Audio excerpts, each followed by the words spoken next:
Assalamualaikum warahmatullahi wabarakatuh. Halo anak-anak semua. Hari ini kita akan belajar tema 2, subtema 3, pembelajaran kedua. Sudah siap untuk belajar hari ini? Kalau sudah siap, yuk kita mulai belajarnya. Perhatikan gambar berikut ini. Nah, gambar ini adalah gambar cuplikan dari buku cerita bergambar yang berjudul Todi dan Semut.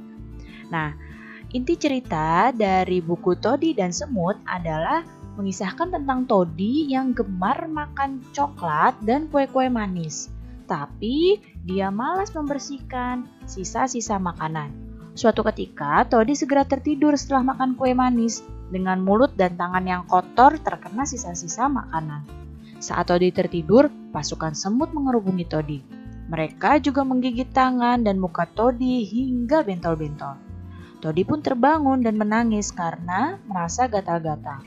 Sejak itu, Todi selalu membersihkan diri setelah makan.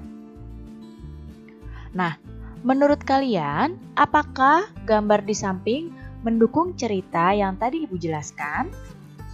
Coba dilihat di sini.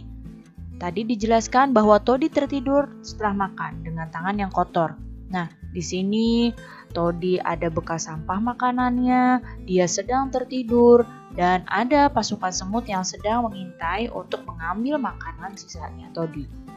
Nah, kalau dilihat dari gambar, maka gambar ini mendukung dari cerita yang tadi Ibu sampaikan ya. Nah, cerita bergambar itu apa ya? Siapa yang tahu apa itu cerita bergambar? Ya, cerita bergambar adalah cerita yang ditampilkan dengan menggunakan gambar. Nah, salah satu contoh cerita bergambar adalah komik. Unsur-unsur dalam cerita bergambar. Perhatikan di sini. Unsur yang pertama ada panel. Panel adalah kotak yang isinya ilustrasi. Ilustrasi itu gambar ya. Dan teks yang tersusun menjadi sebuah cerita. Kemudian unsur yang kedua ada narasi. Narasi ini berisi keterangan tentang latar tempat, waktu, atau situasi cerita tersebut. Kemudian unsur yang ketiga ada parit, yaitu ruang antar panel. Kemudian unsur yang keempat ada balon kata. Balon kata ini untuk meletakkan dialog atau narasi. Dan unsur yang kelima ada ilustrasi. Ilustrasi ini adalah gambar yang digunakan untuk memperjelas cerita.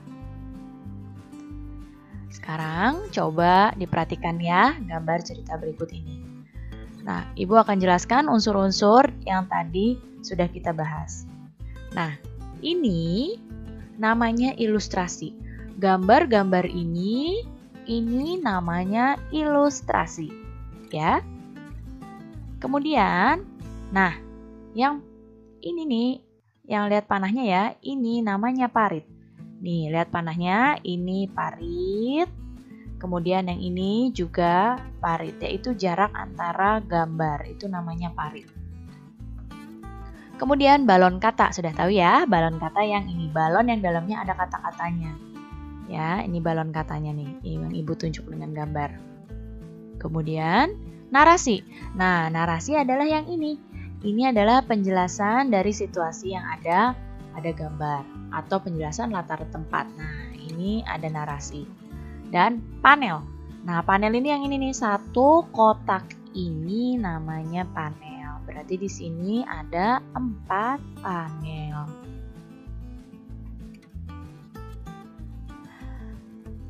Nah, kemarin kita sudah belajar tentang kebakaran hutan dan kabut asap. Nah, kamu mesti tahu bahwa kesehatan organ pernapasan itu penting sekali untuk dijaga. Berikut adalah cara memelihara organ pernapasan. Yang pertama adalah menjaga kesehatan organ pernapasan. Bagaimana caranya? Yang pertama, makan makanan yang bergizi. Kemudian, olahraga yang teratur supaya organ pernapasan kita sudah terlatih dan lebih sehat paru-parunya. Dan juga yang ketiga adalah istirahat yang cukup. Tidur tepat waktu, tidak terlalu malam, dan bangun juga tepat waktu. Kemudian, cara memelihara yang selanjutnya adalah menghindari zat yang dapat merusak organ pernapasan. Nah, apa saja zat-zat yang berbahaya untuk organ pernapasan adalah zat yang ada pada rokok. Jadi, untuk menghindari rokok dengan cara tidak merokok dan juga menghindari asap rokok. Kemudian, menggunakan masker saat berada di luar rumah, terutama pada daerah yang tingkat pencemarannya tinggi, dan mengurangi makanan dan minuman dingin. Kemudian, cara memelihara yang ketiga adalah dengan menjaga kesehatan lingkungan sekitar. Nah, yang pertama bisa dengan membuat ventilasi udara di rumah, sehingga sirkulasi udara di rumah itu dapat mengalir dengan baik. Kemudian, membersihkan debu dari rumah, karena rumah yang berdebu itu tentu saja akan mengganggu kesehatan pernapasan kita. Kemudian, menanam tumbuhan agar udara lebih bersih. Sebagaimana yang kita tahu ya, tumbuhan itu menghasilkan zat oksigen yang bisa membuat udara menjadi lebih bersih. Dan juga mencegah ruangan lembab. Kenapa kita harus mencegah ruangan lembab? Karena bakteri dan virus itu akan mudah berkembang biak di ruangan yang lembab. Jadi kita harus mencegah ruangan supaya tidak lembab. Baik anak-anak, cukup sekian ya penjelasan Ibu kali ini. Mudah-mudahan kalian dapat paham dan mengerti. Terima kasih anak-anak semua. Sampai jumpa lagi. Wassalamualaikum warahmatullahi wabarakatuh.